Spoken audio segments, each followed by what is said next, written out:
Welcome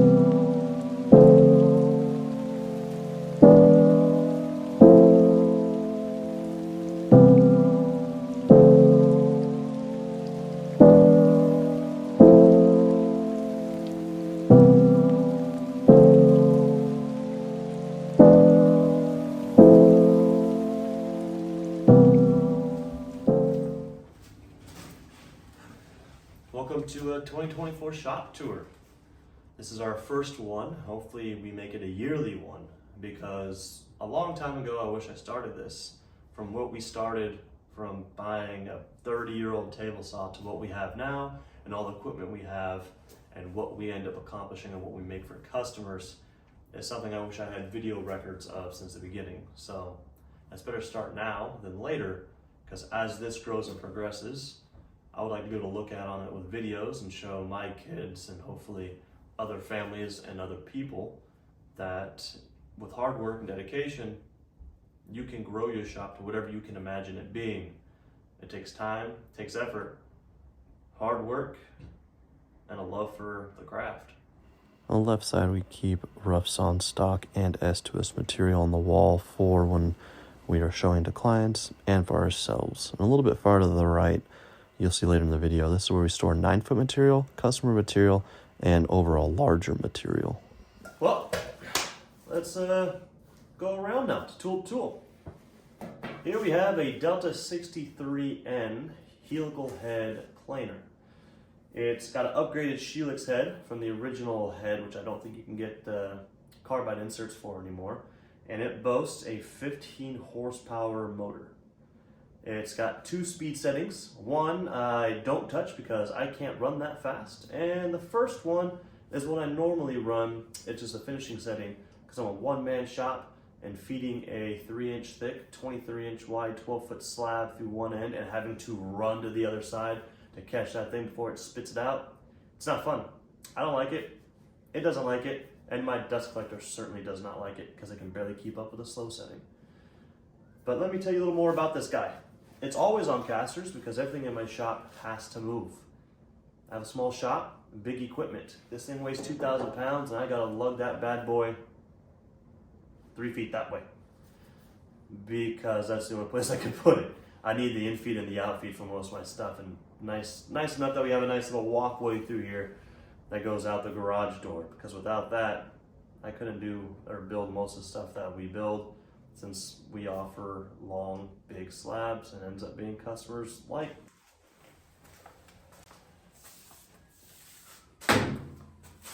Well, this is the aircraft carrier. As you can tell, you can launch F-16s right off this guy while you're cruising the Pacific or the Atlantic.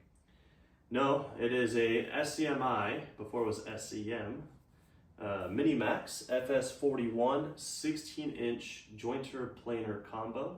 It has an upgraded 7 horsepower motor in it, and it runs a tersa cutting head. So the tersa cutting head is quick, easy blade changes, outrageously affordable, self-aligning, and the blade change usually takes about 2 minutes. It's quick, it's fast, and it's easy. Just like most combo machines, you undo these 2 levers, bad boy tips right up, and then you have your whole shebang up underneath. What we started with at the very beginning was no jointer at all. We ended up buying a DeWalt track saw, use that as a joiner, which we all know that's not the way to go. We found that out very quickly. So we started just buying and selling equipment. I would buy a 6-inch jointer for a good deal, clean it up, use it for a little bit, change the blades, resell it for a little bit of a profit from the time I invested into it until we got a Delta 20 or a DJ 20, I think it was, an 8-inch jointer, which served us for a little while. But I saw this bad boy pop up and I got it for a song of a deal, sold my other equipment, bought this bad boy, and I've never looked back. I know I'm blessed. A lot of people don't have the opportunity to own a machine like this, and it's amazing. There's nothing about it. There are some things that I wish I could change, like the new ones have, like pressing a button, making the table raise and lower for the planer inside. I have to turn a knob a million times, but I can't complain for what it does and the finish that we get off of it. It's beautiful, it's wonderful, also weighs another 1,000 pounds, and of course it's on casters like everything. And so moving this thing around is not the best because, as you can tell, this is normally where it lives, is in this area. I can do 8-foot boards horizontally right here, or move it on the other side of the CNC machine and run it in and out the door if I'm doing a longer material. So from here, let's check out the bandsaw. Well, over here we have the Grizzly G0636X, as you can see right there. And I had to read it because I don't remember that. Too many numbers and letters mixed together. Not super happy with their system of naming things, but who am I? Anywho, it's a 5 horsepower, 16-inch bandsaw with a 16.5-inch resaw capacity. That is the main reason why I bought it. We mill all of our own timbers. I usually mill them thick, even for other customers. So for us, 8/4 is 2¼ inches thick. And so for us, book matching and everything, it makes more sense to resaw most of our material than run it through old aircraft carrier or the Delta just to get rid of material. It does a fine job. There are some things that I would like to upgrade it in the future, but for what we have set up for it now and how we use it, it's been a fantastic machine. A lot of our chair blanks end up running actually through this to get the profiles of certain things. But this is where we all started, where we came from. 14-inch bandsaw, never did a 10, did a 14 and had a bigger 14. Never ended up working out, always older machines that never really were up to the quality. Kind of a hobbyist or homeowner bandsaw compared to this more industrial style. We do want to change out the guides, top and bottom, but that's for future me to worry about. And we'll see where it goes from there. But for right now, this one's great. So this lovely piece of equipment was probably one of the very first big upgrades we had to the shop. I had a rigid contractor saw for a long time, and then I found this bad boy on Craigslist for $500. This is a Powermatic 72, which is a 7.5 horsepower, 12 to 14-inch table saw. So we run a 12-inch blade. I have yet to buy a 14-inch blade, one, because they cost a lot, and then two, when the blade's all the way down, with the 14-inch blade, it sticks up an inch no matter what above the table, which I have kids, and I also have my outfeed, or my outfeed table and my regular table for my CNC that kind of gets stuff shoved up here, and I would hate to just keep mashing into a blade. But for right now, a 12-inch rigid carbide blade is what we run. We have a 53-inch fence on it, and we have our little makeshift router table, of course, in the other wing of this bad boy. And let me tell you, I wouldn't say it's the heart of the shop, as the track saw and the CNC do a lot of work and very fine work. But as I started building chairs, this has become just a wonderful tool and a wonderful asset. It is older, it's not brand new, but they don't make them like they used to. It is very simple, everything is true, the trunnions are good. And the only thing I wish we could do for upgrading it would probably be get one of those computerized fences. Maybe down the road as things progress. But as of right now, this thing's amazing. No plans to ever change it, get rid of it, not even upgrade to a saw stop, just because I love the power in this thing. And I love the size of the blade. Being able to cut through 4-inch thick material, we were doing a Thuma style bed where we were doing the angled cuts on the legs. In one cut, I did 4.5 inches. I think it's 4.5 inches. 4 inches? It could be 4 inches. I don't know. 4 inches, single cut, right on through. Didn't bog down, didn't burn, handled it like a champ. So I'm super stoked and super happy to have gotten this. Haven't seen one since, though I do hear they make a cast iron extension wing for that one on that side. And if I could find that, I'd hop on it. Then have a solid cast iron all the way out would be amazing. But until then, this guy will do the job, and do the job well. Hey, come here. That produces electricity. That's the key to running the ginormous planer over there. This is our rotary phase converter. This is a 30 horsepower motor that we got for a song. No one could get rid of it, and then I came along and bought it. The controller sits right up there. We wired it ourselves.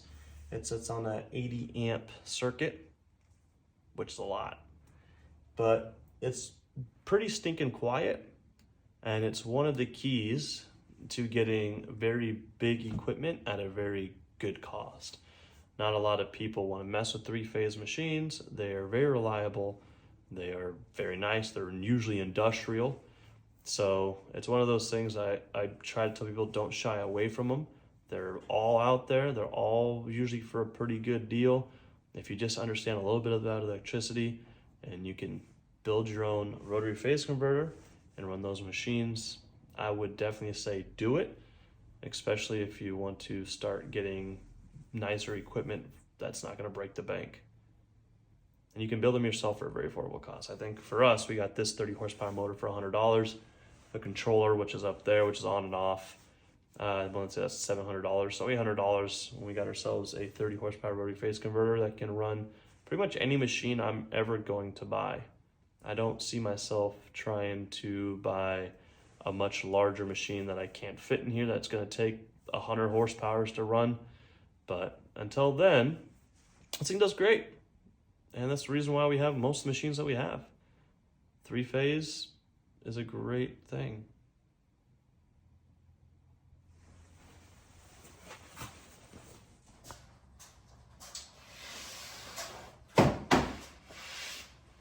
So, probably the biggest elephant in the room is this ginormous CNC machine. This is an industrial CNC. That's the company's name. We bought it secondhand for a deal because it's three-phase. It does have some quirks, some features. The individual before us ended up upgrading some of the motors. There's some things we do and don't like about this. I'm not entirely sure when we would upgrade, if we can upgrade, just because the width on this thing being 6 feet wide and 12 feet long, the width is the biggest thing.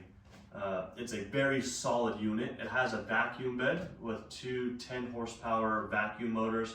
We don't have the capabilities of running everything on this machine at once, and we don't really do a lot of sheet good work. So we got rid of the vacuums. We still have the motors, so if we ever do sell it, it goes with this thing. But it runs a 7 horsepower spindle. This is the brains of the whole operation right here. 90% of our work on this thing is flattening slabs.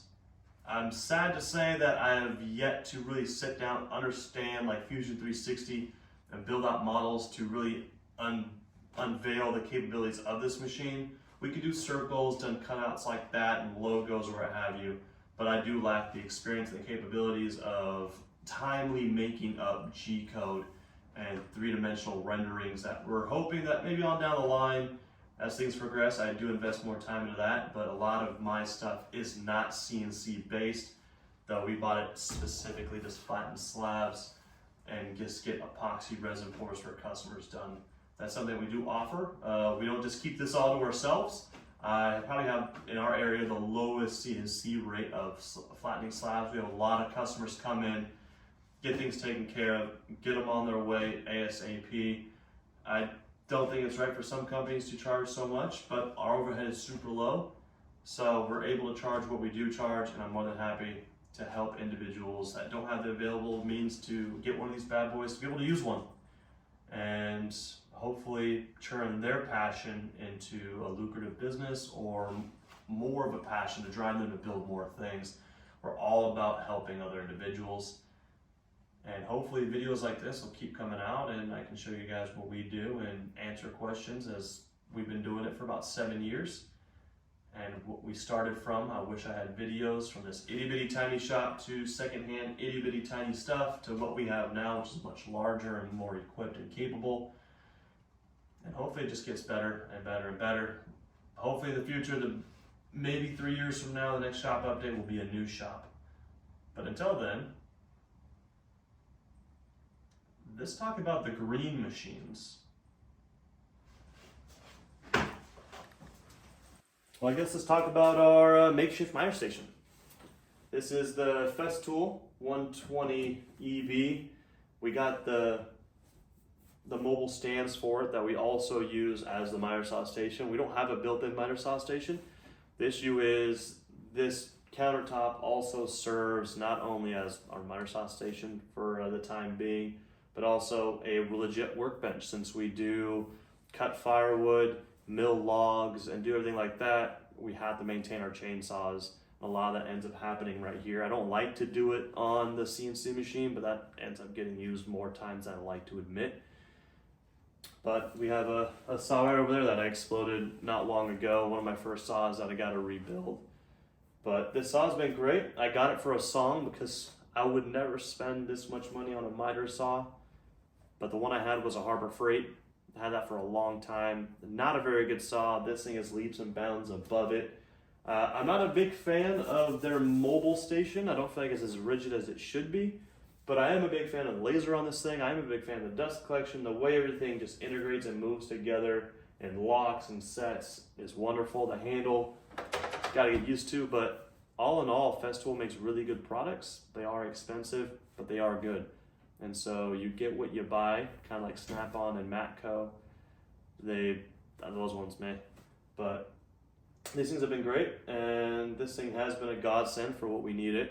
Especially if we're doing stuff in the house and doing trim and doing molding. I can count on the cuts on this. I can count for good quality and doing MDF style baseboard or what have you, and not real wood.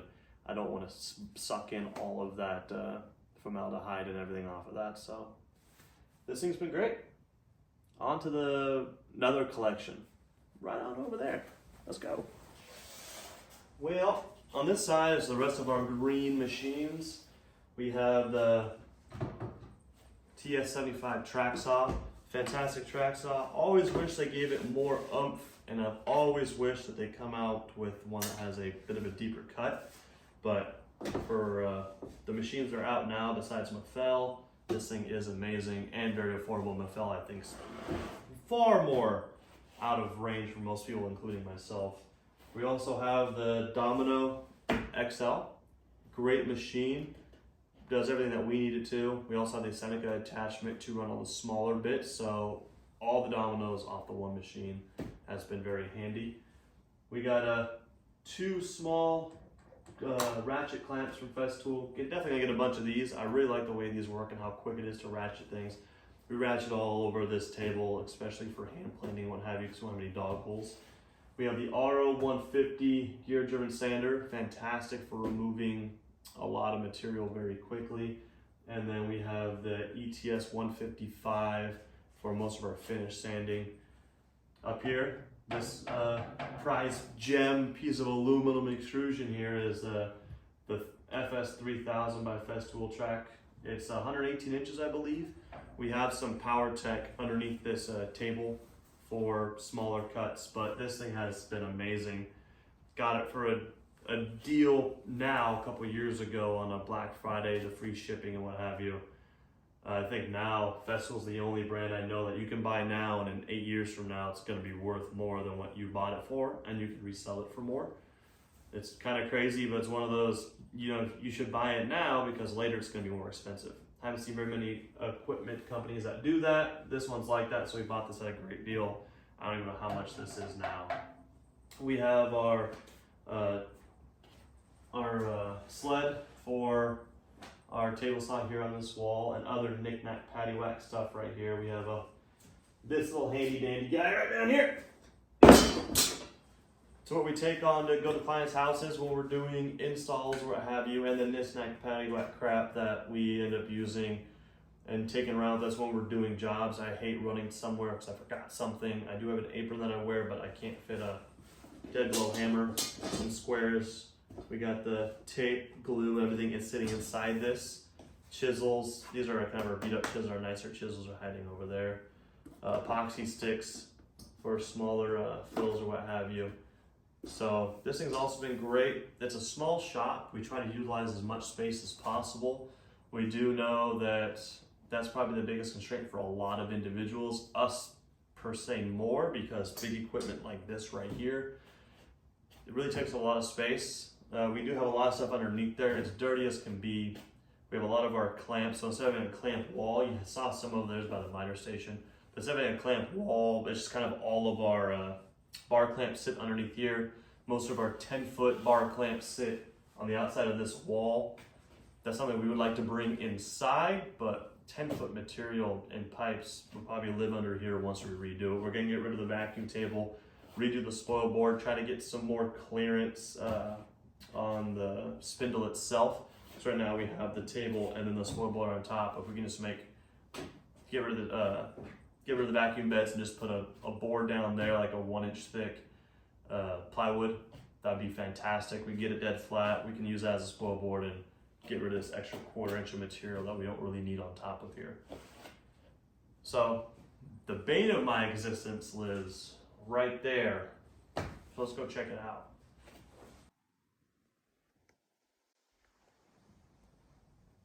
Forgot to mention, under the outfit table, we have the CT36 by Festool with the boom arm, plenty of cord. It reaches all the way to the miter saw, and our sanders all around the shop. Great addition. It sucks in more ways than one. I really wish we got a canister. That's something that we're actually going to plan for the future, but we're trying to find something that can handle pretty much our 24-inch planer. The nice thing about this machine, it is a 2 horsepower Kufo Seiko.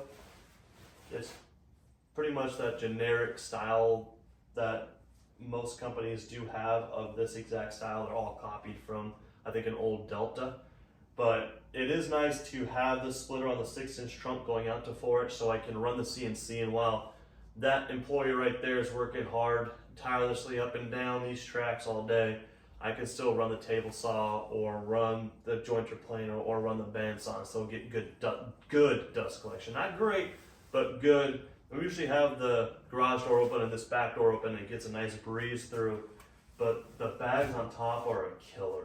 We're trying to find something that can handle a 6-inch port off of the 24-inch planer, but I don't know if we'll be able to find anything that is not a ginormous Cyclone or an industrial size that's too tall for what we have here. But as of right now, it does the job. It just leaks like a sieve, the fine dust, like all up here. We might break down and hopefully we can find a double bag that has the canisters on top. If not, we'll have to buy the canisters, which I think will make a huge upgrade for this guy. But no matter what, it leaks like a sieve. It's a pain in the butt. But for what we have now, it does the job, and it does the job fairly well. It does suck up a lot. We can't handle multiple machines at once, which is great. But all in all, out of everything that we own and everything that we do, this is one area that we really need to probably upgrade and invest some money into, since this is the probably most health hazard. Besides table saw missing some fingers, this will kill you in the long run. All those fine particles. We wear the RZ mask, myself, and usually when I have somebody else in here. And that has probably the best thing. We are looking into air purification, but that's not really what happens when the shop is actually running. That's after the fact. Well, I'd like to thank you guys for hopefully sticking around and watching the entire video and everything that we do here, all the machines that we have, because this is another big love of mine. Is not only the woodworking portion of all this, but I do love equipment. I love buying and selling equipment. I love getting bigger and bigger equipment. Obviously, we're kind of limited on what we can get, but I hope that this journey keeps progressing. And if you have any questions, feel free to ask down in the comments. I'm more than happy to help. And behind me, this thing right here is a cookie, a 6-foot walnut cookie. There's 2 of them. Sadly not mine, they're a customer's, but I want to do the outro of this video in front of these things because they are huge and lovely. Yes, there's stuff in front of them, but they're amazing. And without buying the CNC machine, I would have never gotten the chance to ever touch these beauties for this customer and flatten them for him. But this tree probably had a lot to say, and we did it justice, and it'll be able to be used instead of discarded because there's a giant bow in it. But if you have any questions about anything, feel free, reach out in the comments below. We're more than happy to answer any questions about anything. Try to keep the electrical questions out of it. I'm not an electrician, but I hope you did my best in my knowledge. Studied a ton of electricity, just to get to where I am now. So hopefully that helps.